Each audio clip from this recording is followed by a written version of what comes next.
Right. For today's podcast, I'm here with David Adrian, Vice President of CAWTILE, to discuss one of the biggest contemporary issues in local hydropolitics. To start off, can you tell the listeners a little bit more about yourself and your background in this field? Certainly. I'm an aquatic biologist and fisheries biologist.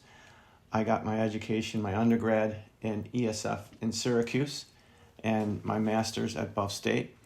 I have an environmental consulting firm that specializes in pond and lake management. I have over 4,000 ponds and lakes that I manage, and I got involved with CAWTILE, Citizens Against Wind Turbines in Lake Erie, once I found out a little bit more about what was happening on Lake Erie. I also run a fishing charter business.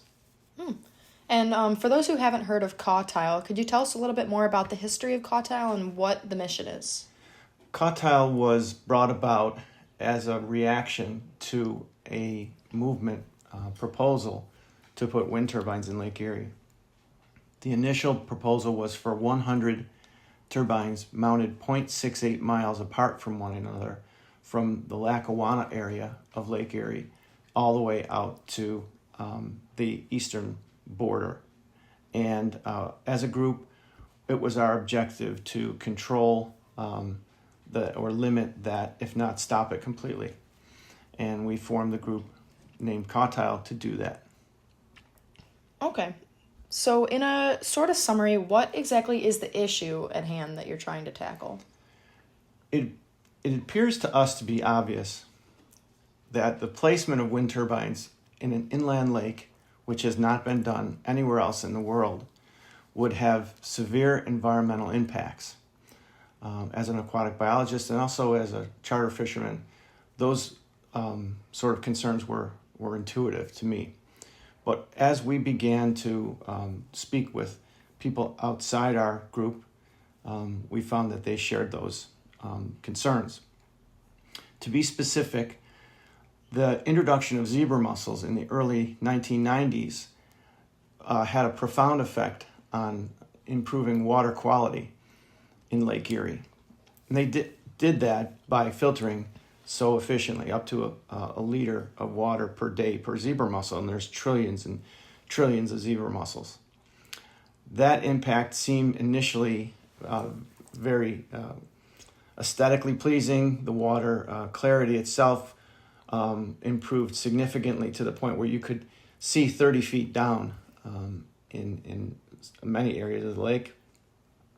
And that effect sort of elated everyone in the sense that we felt like it was cleaning the lake. What we didn't know was that the accumulated toxins, heavy metals, were in the water column to a lesser degree, but still there by the time zebra mussels were introduced. Once they had begun to successfully remove them by concentrating them at the bottom where zebra mussels live, it was determined that there was a buildup of these toxins at the bottom in the benthic zone.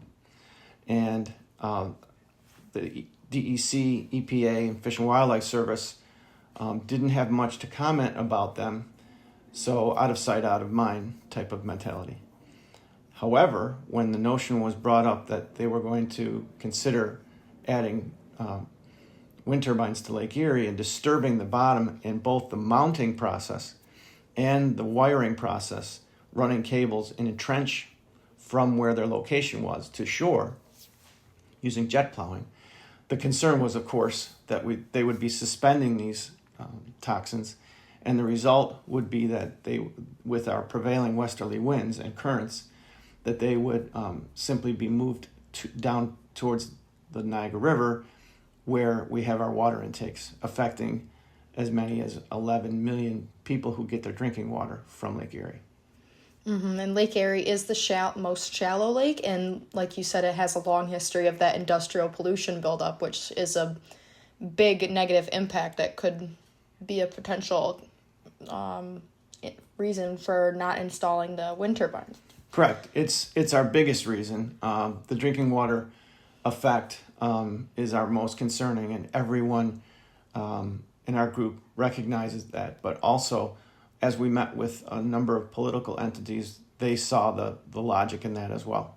And now I want to look at this from like an opposing standpoint. So New York State has been something you've been kind of battling with in terms of installing wind turbines in Lake Erie. So who does this benefit? What would be New York State's main initiative as to why they would want turbines in Lake Erie?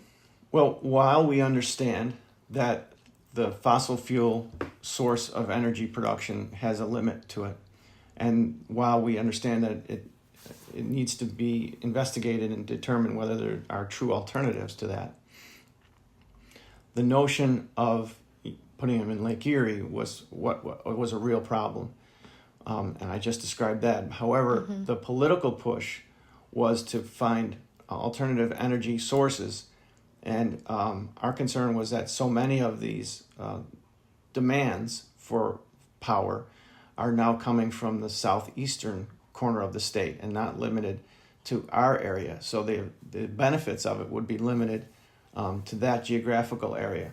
In fact, NYSERDA was employed by New York State to do an investigation 15 years ago when we started this. And they looked into the potential costs, potential environmental impacts, and what the benefits would be. And at the end of that report, they told Albany that it wasn't advisable at that time.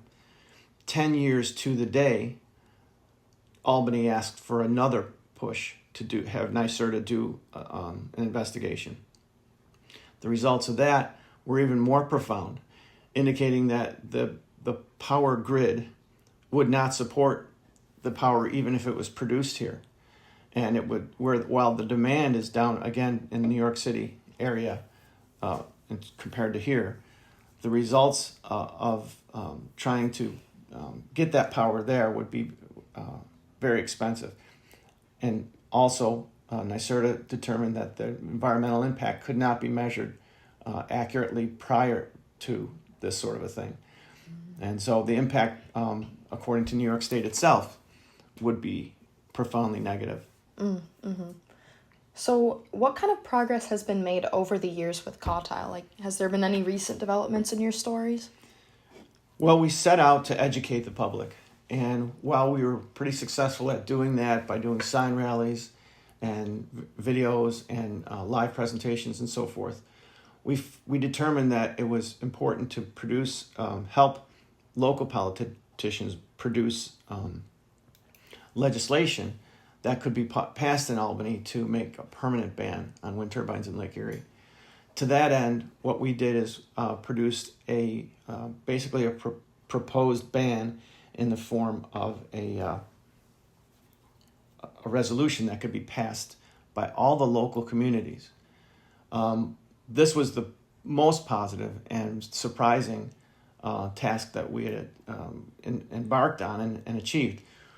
We got 90% of the towns in Erie County and Chautauqua County to pass this resolution opposing wind turbines in Lake Erie. We also got the county legislature in both Erie County and Chautauqua County to pass that same sort of legislation, indicating that by far the vast majority of the municipalities in these two counties were against wind turbines in Lake Erie. So that, along with supporting our local politicians, several of which have introduced bills into both the Assembly and the Senate, the state Senate, indicating that they did not support the funding of these bills, nor the production of any wind turbines in any freshwater lake in New York State. Wow. All right.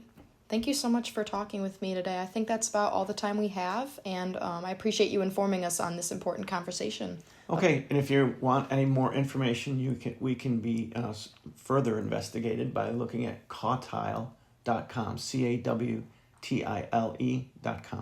Yes, I'll have that added in the website. It will be linked in the description below for anyone interested. I recommend that you check that out. All right, thanks again, Dave, and thank you for listening to today's podcast.